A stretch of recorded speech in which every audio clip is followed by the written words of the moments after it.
Thank you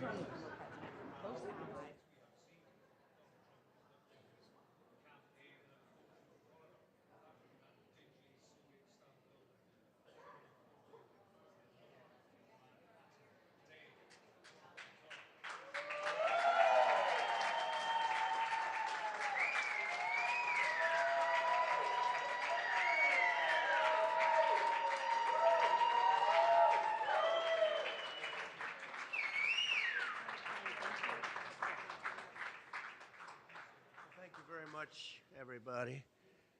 This is a case where if they can do this to me, they can do this to anyone. And these are bad people. These are, in many cases, I believe, sick people. When you look at our country, what's happening where millions and millions of people are flowing in from all parts of the world, not just South America, from Africa, from Asia, from the Middle East, and they're coming in from jails and prisons, and they're coming in from mental institutions and insane asylums. They're coming in from all over the world into our country. And we have a president and a group of fascists that don't want to do anything about it because they could right now, today, he could stop it. But he's not. They're destroying our country. Our country is in very bad shape. And they're very much against me saying these things. They want to raise your taxes by 4 times. They want to stop you from having cars with their ridiculous mandates that make it impossible for you to get a car or afford a car. But make it very possible for China to build all of our cars. It's a very serious problem that we have. We just went through one of many experiences where we had a conflicted judge, highly conflicted. There's never been a more conflicted judge. Now, I'm under a gag order, which nobody's ever been under. No presidential candidate's ever been under a gag order before. I'm under a gag order, nasty gag order, where I've had to pay thousands of dollars in penalties and fines and was threatened with jail. Think of it. I'm the leading candidate. I'm leading Biden by a lot, and I'm leading the Republicans to the point where that's over. So I'm the leading person for president, and I'm under a gag order by a man that can't put 2 sentences together, given by a court, and they are in total conjunction with the White House and the DOJ, just so you understand. This is all done by Biden and his people. Maybe his people more importantly. I don't know if Biden knows too much about it, because I don't know if he knows about anything. But he's nevertheless the president, so we have to use his name. And this is done by Washington, and nobody's ever seen anything like it. So we have a judge who's highly conflicted. You know what the confliction is. Nobody wants to write about it, and I'm not allowed to talk about it. If I do, he said, I get put in jail. So we'll play that game a little bit longer. We won't talk about it, but you're allowed to talk about it. I hope you do, because there's never been anybody so conflicted as this. As far as the trial itself, it was very unfair. We weren't allowed to use our election expert under any circumstances.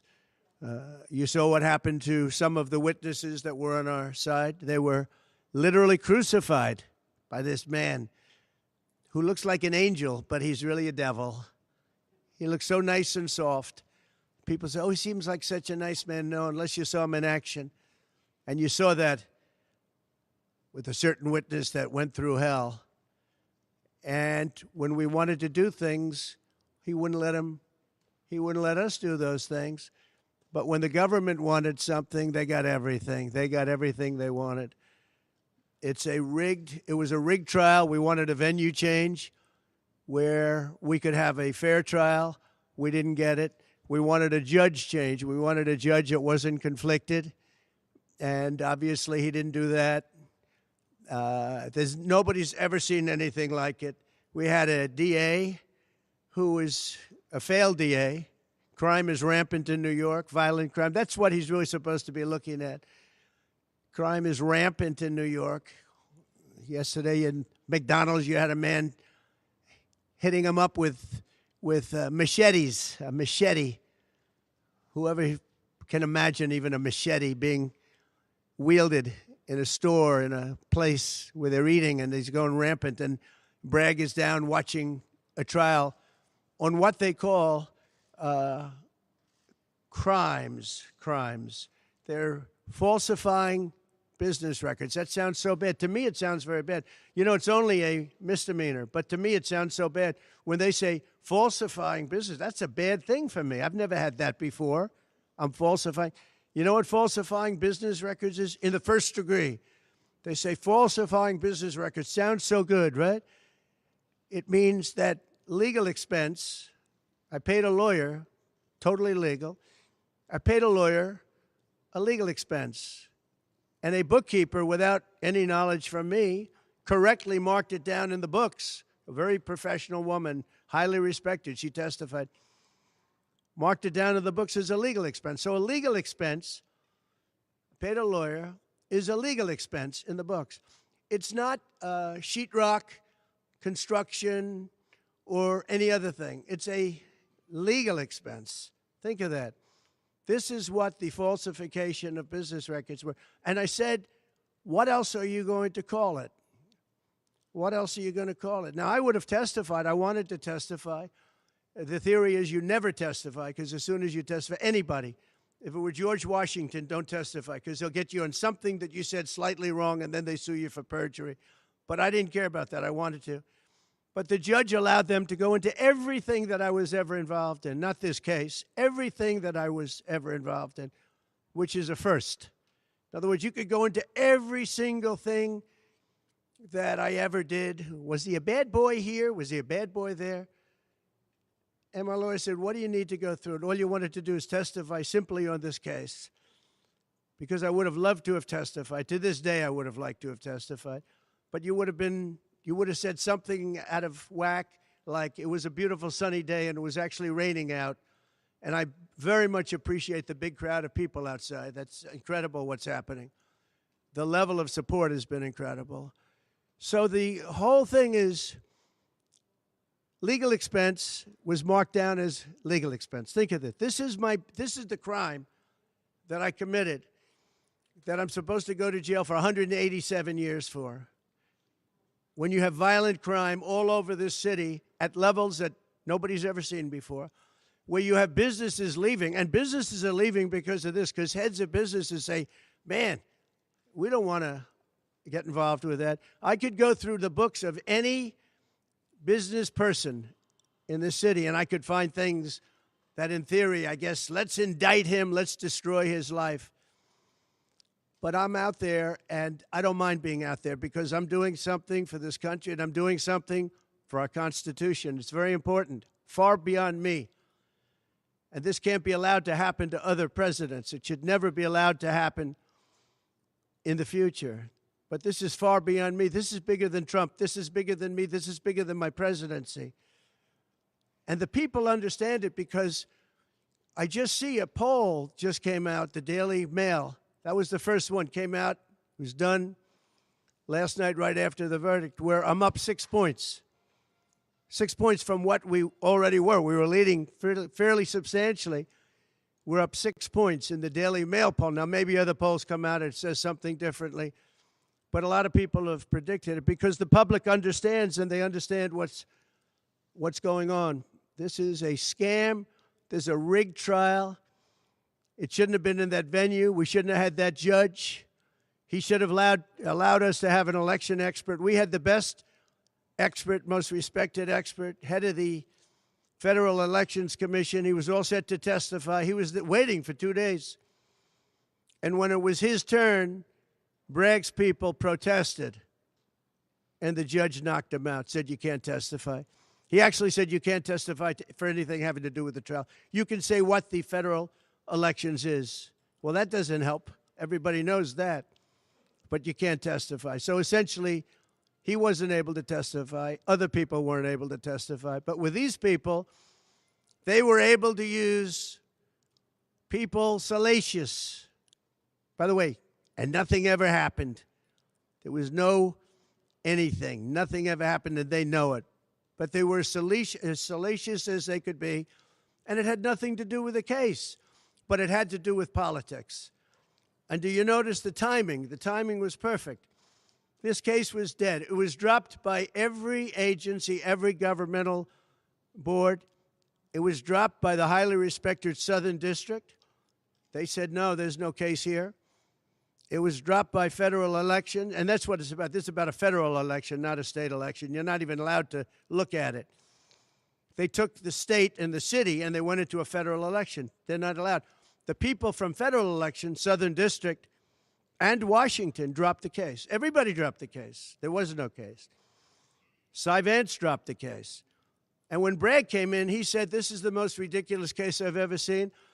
And who would have a certain person, again, gag order, who would have a certain person like this ever testify? He said, this is essentially one of the worst people I've ever seen, ever, to testify. He said, the craziest case I've ever seen. This is Bragg. Then when I announced I was running for president, a long time later, they decided to revive this case. And they got a judge, Judge Marchand, who was responsible for another case that was also brought. It destroyed the life of a very good man, by the way. Destroyed the life of a very good man who went to prison once, and then they just put him in prison again because they said he lied. He didn't lie. I looked at the statements he made. In fact, he didn't remember something, and they put him in jail. Again, they've destroyed him. With me for many years, he was an honorable person. He was an honest man. And if you look at what he did, supposedly, it never happened. There's never been anything like this. Over the education of his grandchildren. Over, he didn't report that he had a car or 2 cars on his income. I don't know. I wonder how many people here have cars. I wonder how many people said, oh, gee, I have a car that's worth X dollars. How do you even figure it? And I guess you do have to report it, but I would say probably almost nobody does. Nobody even thinks about it. They put this man, they destroyed this man, but they put him in jail again because they didn't want him to testify. They didn't want him to testify. That's why he went to jail. They put him in jail twice. He's 77 years old. Now, normally I'd say that's an old guy, but I don't feel 77. Nobody ever says that about me. I'd like them to say, gee, we have to have a little sorrow for this man, because they just don't say that about me, but maybe I'm better off that way. I think I'm probably better off that way. But they put him in jail twice.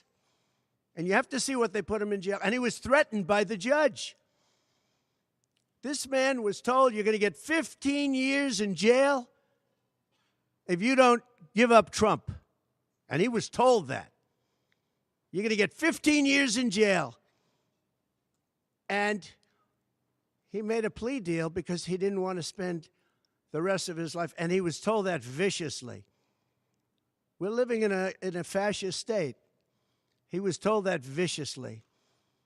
So you can go to jail for 4 months, 5 months, or you can get 15 years in jail. So do a plea. Almost who wouldn't do that plea? Everyone does those pleas. It's a horrible thing. There's a whole group of lawyers that fight that. It's so unfair. It's so unfair. But they destroyed his life. So many other things. You look at Southern District didn't want to bring the case. Nobody wanted to bring the case. And then you know who didn't want to bring the case? Most of all is Bragg. Bragg didn't want to bring it. But then he brought it. And they tried to make it a different case. They didn't say legal expense equal legal expense. Again, if I wrote down and paid a lawyer, and by the way, this was a highly qualified lawyer. Now, I'm not allowed to use his name because of the gag order. But, you know, he's a sleazebag. Everybody knows that. Took me a while to find out. But he was effective. He did work. But he wasn't a fixer. He was a lawyer. You know, they like to use the word fixer. He wasn't a fixer. He was a lawyer. At the time, he was a fully accredited lawyer. Now, he got into trouble not because of me. He got into trouble because he made outside deals, and he had something to do with taxi cabs and medallions, and he borrowed money. And that's why he went. And then he pled to three election violations. And as soon as I saw that, I said, I wonder why he did that. He pled. He took a deal. Now, he took a deal because he wanted to get off.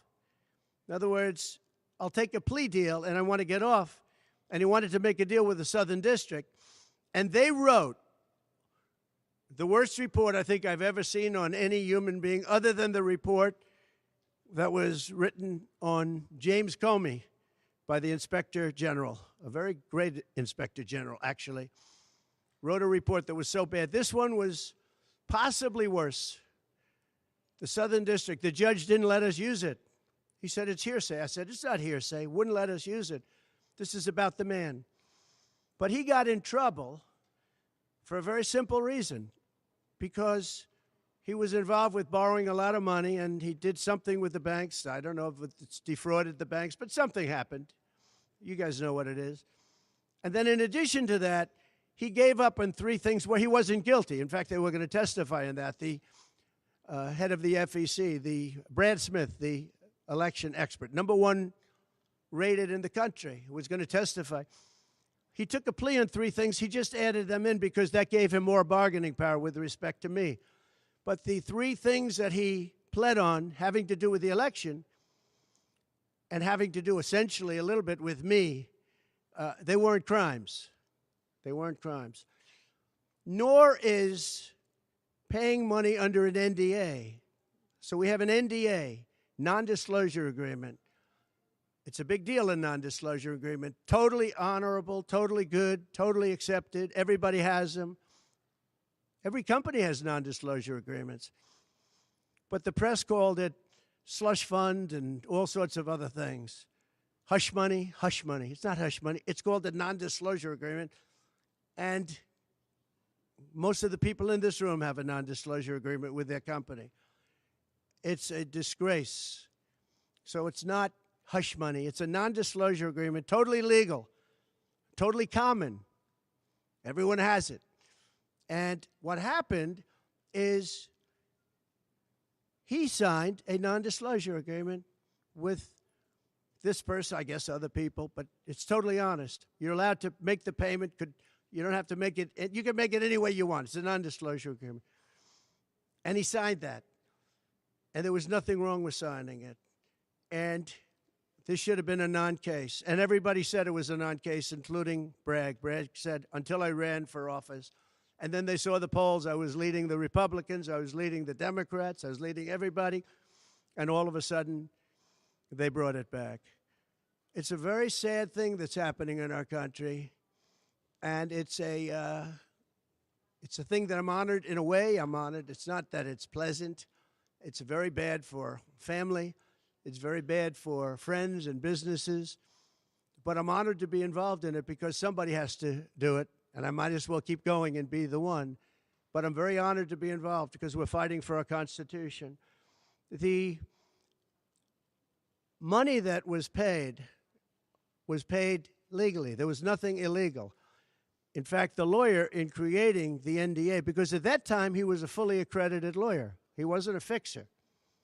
I never thought of him as a fixer.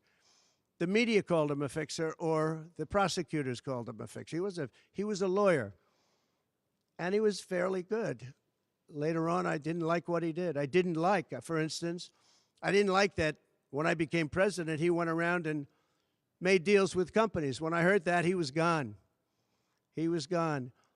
And he had payments coming to him, and a lot of this involved things that are very simple. There was nothing wrong. This was standard stuff, all standard stuff. Everything involved was standard. There was no crime here. In fact, I just watched a couple of the reports. You watched Jonathan Turley, Andy McCarthy, Greg Jarrett. You look at all of these people, Mark Levin, all very talented people, great people, many more. And they don't know me, essentially. They don't know me. They're legal scholars and experts. But I look at them. I watched Turley this morning saying, there's no crime here. Everybody says there's no crime here, except for this DA that's got the city out of control with crime. It's absolutely out of control. So we have an NDA that was signed. We have legal expenses. And here's the thing on legal expenses. You have 100 where they say, they do a charge. I just recorded this out. Falsification of business records in the first degree. It sounds so bad. I said, wow. And even my own lawyers, I get very upset with them because they don't say what it is. They say, well, falsification of legal records is only a felony. Well, that's a lot. It's only they say a misdemeanor. But they try and bring it up to a felony if there's 2 crimes. They have all these different things. The other thing is they missed the statute of limitations by a lot because this was very old. They could have brought this 7 years ago instead of bringing it right in the middle of the election. So they missed the statute of limitations. They did everything. Now, let me give you the good news. The good news is last night, we just got a report this morning, in the history of politics, I believe, maybe I'm wrong, somebody will find that I'm wrong, maybe, but I don't think so. They raised with small money donors, meaning like $21, $42, $53, $38, a record $39 million in about a 10-hour period. No, think of that. I like those people.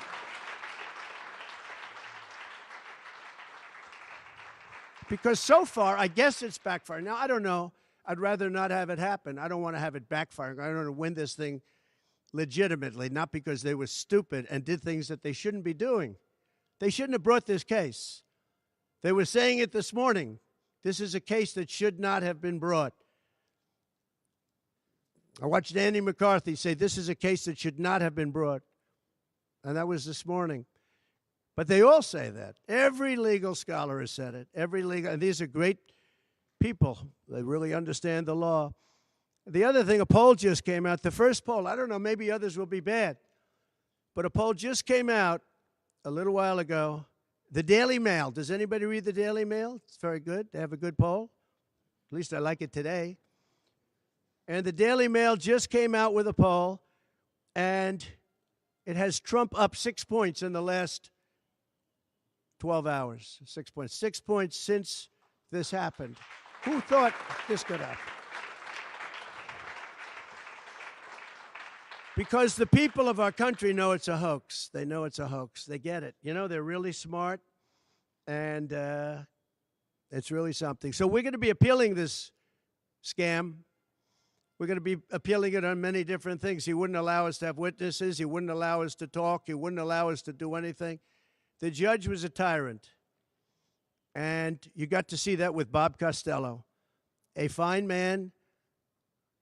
I've never seen anything like it, and neither has anybody that was in that courthouse where he demanded that the courthouse be cleared. Now, the good news is most of the people in the courthouse were the media. And anybody that was in the media, if you're fair, you'll say, wow, that was anger. That was crazed. He was crazed.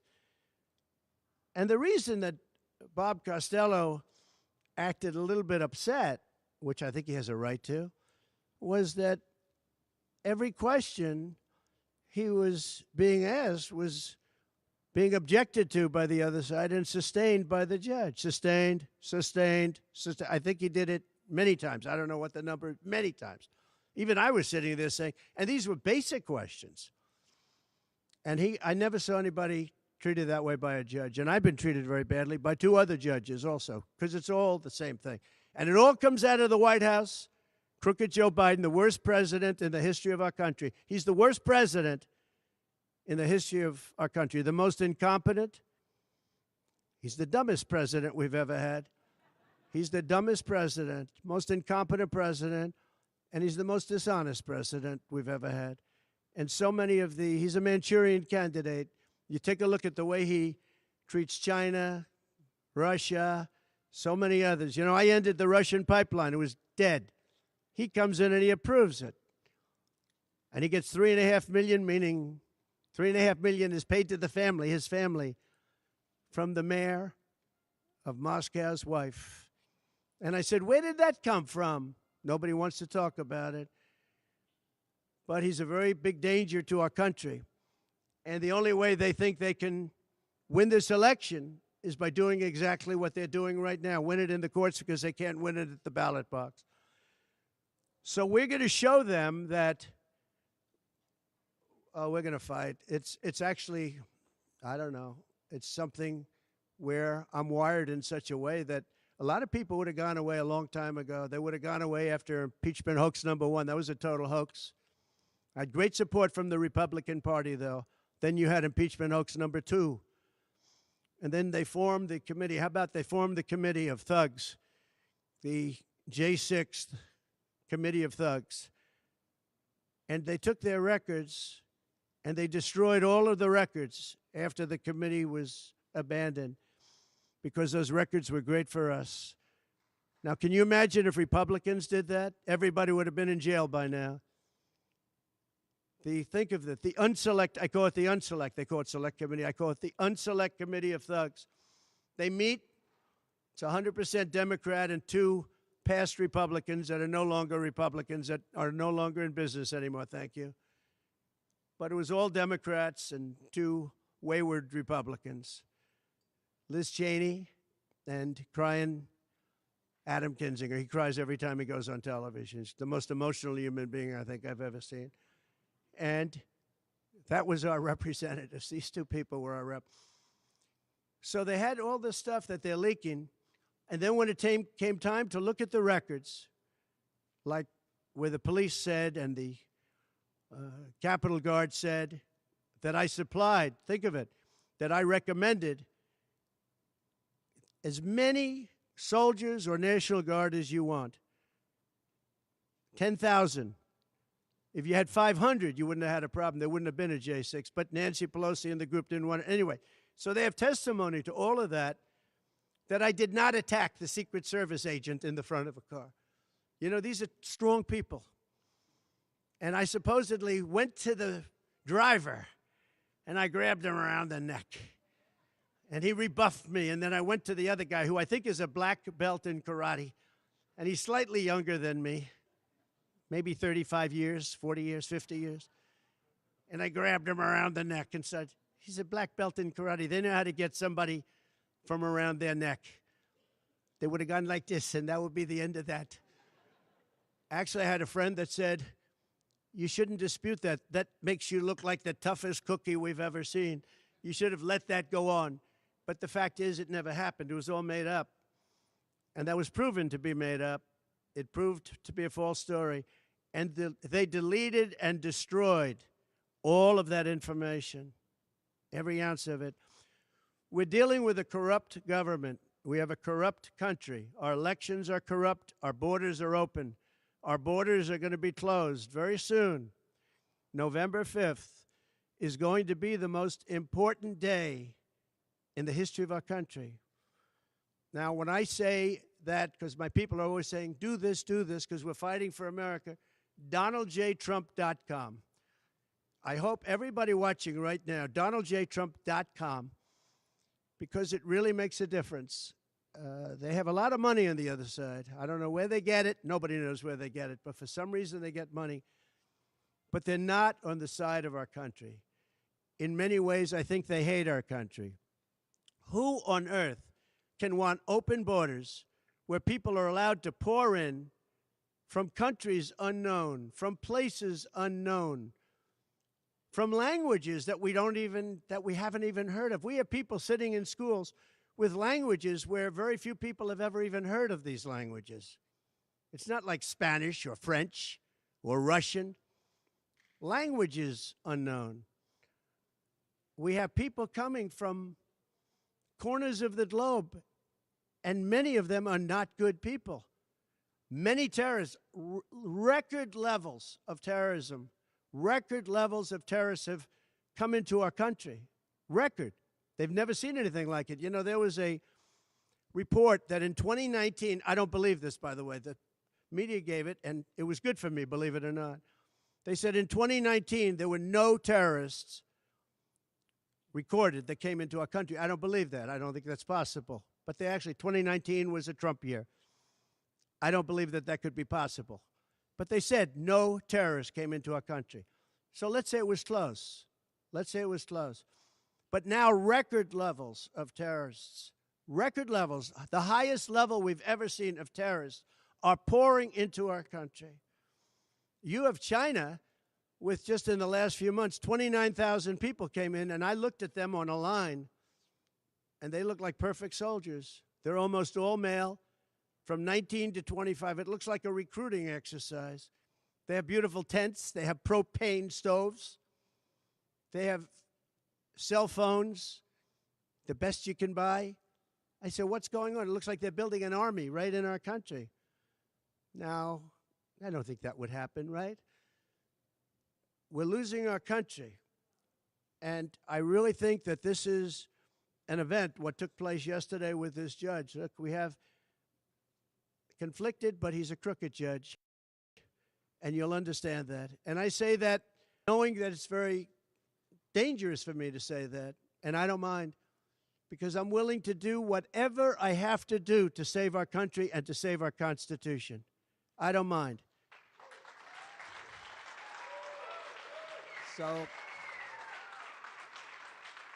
So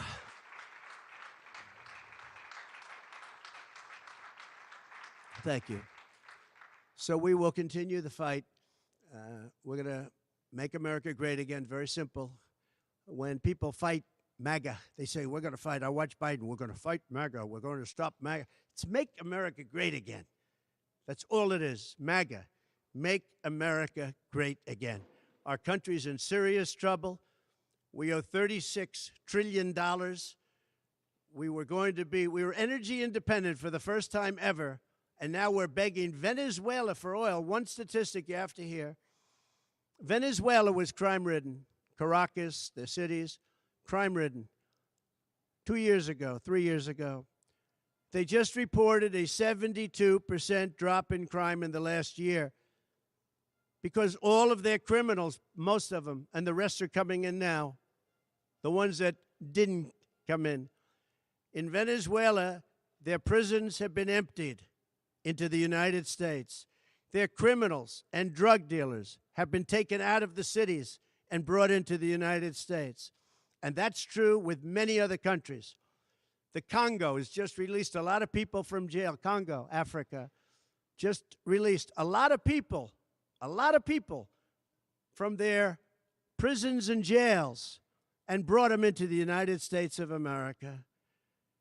This is what's happening to our country, and it's not sustainable by anyone. Little things like our kids can't have a Little League game anymore because you have tents and you have migrants living on the fields. That's the least of it. People are taking over our luxury hotels, migrants, and yet our veterans, our great veterans, are living on the streets. Like dogs, they're living on the streets. But migrants are living in luxury hotels in cities all over our country, run by Democrats. So it's my honor to be doing this. It really is. It's a very unpleasant thing, to be honest. But it's a great, great honor. We're gonna do what I have to do. I'm going to do it. And the support has been, that's why I mentioned the number of $39 million. That's why I mentioned we're up 6 points. And we went up a lot over the last month because everybody saw it was a rigged deal. It was a rigged trial. But we're going to make America great again. We're going to make it better than ever before. November 5th, remember, November 5th is the most important day in the history of our country. Thank you very much, everybody.